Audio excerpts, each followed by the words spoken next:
The movie starts in 2005, which is a really weird period, and actually it makes a wee bit more sense as you go into the movie a little bit further. So you start off in 2005 with Clint Eastwood, as was being said. He's a botanist. He's a flower man, which I think is the lily man. Yeah, and you know, he's obviously fairly successful at what he does. But there is a scene when he is going into the convention, which is right at the start, which actually can we just like, before it gets to the bit with, I know you're getting to about, you know, what's going to happen, the whole walk into the flower fair or whatever, he's got a lily in a jar for the women, and he's all kisses and fucking swagger and I'm thinking, does he see himself? He looks like a sort of like a desiccated coconut version of the man from Del Monte with these like Panama on, and they're all like, like he's some kind of rock star,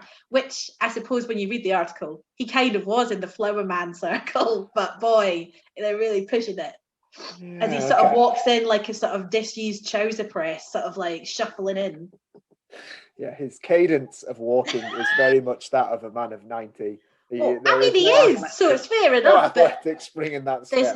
There's no like steroids that have been pumped into those joints for this. No, you're not quite. So I'll let you see the first introduction, which I think sets it up quite nicely. God, live and breathe. What? I thought you were dead. That's just like, I guess. Let me tell you something. Did anyone ever tell you you're a bit of an asshole?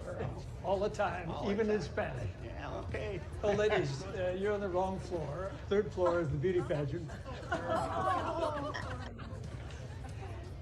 It's literally so easy. My niece set this up for me. You can just click one button, and you can buy whatever you want. With one click from home, you get a choice of everything on our line. All the information is sent, and the flowers arrive to you just 2 days later. The first person to sign up gets a 20% discount off their first order. Internet, we need it. There we go. I mean, I think there's a couple of things in there. One, Tim Kennedy, our friend, who's like, hey, you're a bit of an asshole. Fucking spot on, Tim Kennedy. You picked it from the get-go. So 3 things, and it's the characteristics.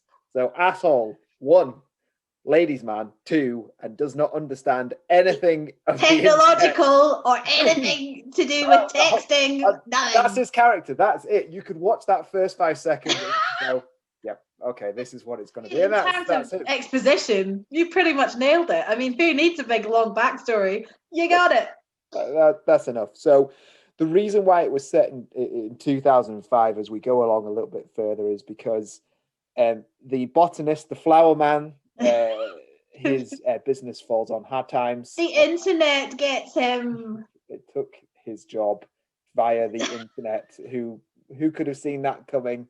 And unfortunately, he needs to close. All of his worldly possessions are now being taken away, and what he's got left is literally just a truck and some of his belongings. Before that happens, though, before the internet comes to take his job, there's a whole setup, I guess.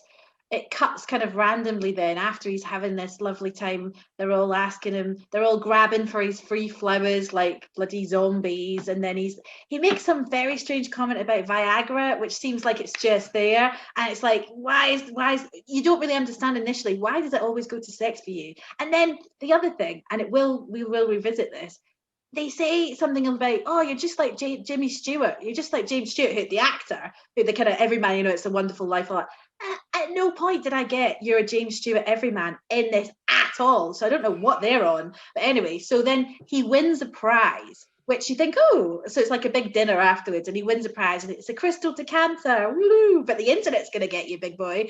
And then the other thing I think is quite important is the fact that you find out he's drinking at the bar, and you think, oh, well, fair enough, he's won a prize. But he's missing his daughter's wedding to be there. And then to add insult to injury, there's a wedding party going on in the same hotel. He buys them all drinks, but he's not going to his daughter's wedding. And his daughter is meanwhile chucking up or crying in the bathroom in the hotel where she's about to get married. So I guess that's kind of like sets it up for the time warp that's about to then hit.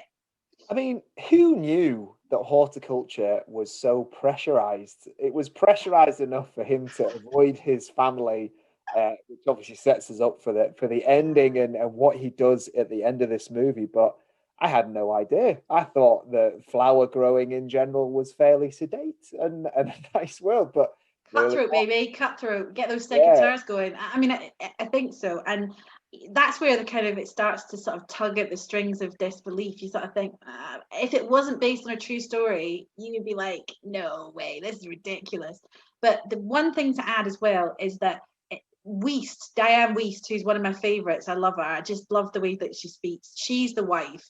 The cast, by the way, is insane in this movie. The amount of money that is burning up this screen. I mean, they must have done it for free because it was Clint Eastwood or something, because the wasted actors in this is just unreal. Like the people that basically are in this that get to do nothing is just insane. But Weist does this kind of really heavy lifting bit, which is basically to explain, well, your dad's always been like this. He's never really taken the time. Try not to, so there's a lot of this setting up like that. He's never invested in his family. He's been obsessed with his flowers. But she does all the heavy kind of family storytelling of like, oh, he's a really bad guy, but da da da. But she's she's good in it. I love Diane Weist in anything, so it's all good. But that gave me hope. I thought, oh great, she's going to be really good, and it kind of just doesn't quite work that way. Yeah, well, I think it's a point of note to say, whilst it's a phenomenal cast, I mean, you got Lawrence Fishburne, Bradley Cooper, you've got Clint Eastwood, and you've got many other actors that you go, that's an insane cast. They are all wasted. All of them. Truly. Completely wasted. They literally didn't Every single one. be an A-lister. Could have been anybody, and you wouldn't have cared because it's all about him. The whole DEA subplot is, they could have just put that on the cutting floor. Could have had Bradley Cooper in for about a 10-minute 10-minute stint. That's it. Yeah, it just exactly. it doesn't tie together whatsoever. And also, the other point to note, Clint Eastwood looks every year of that 90-year-old. He's not had any work done, which is fair to my word. What did I say? My note at the time was that haunted pre-decade look, like a coffin-ready man from Del Monte, looking for old acquaintances that happen not to be dead yet. Yeah, pretty much. But it's the walk, it's the whole thing. You're thinking, good job, you're a freaking driver, man, because you couldn't get away from any DEA squads chasing you because you'd fall over. Anyway, so basically the setup is bit of an asshole. Yeah.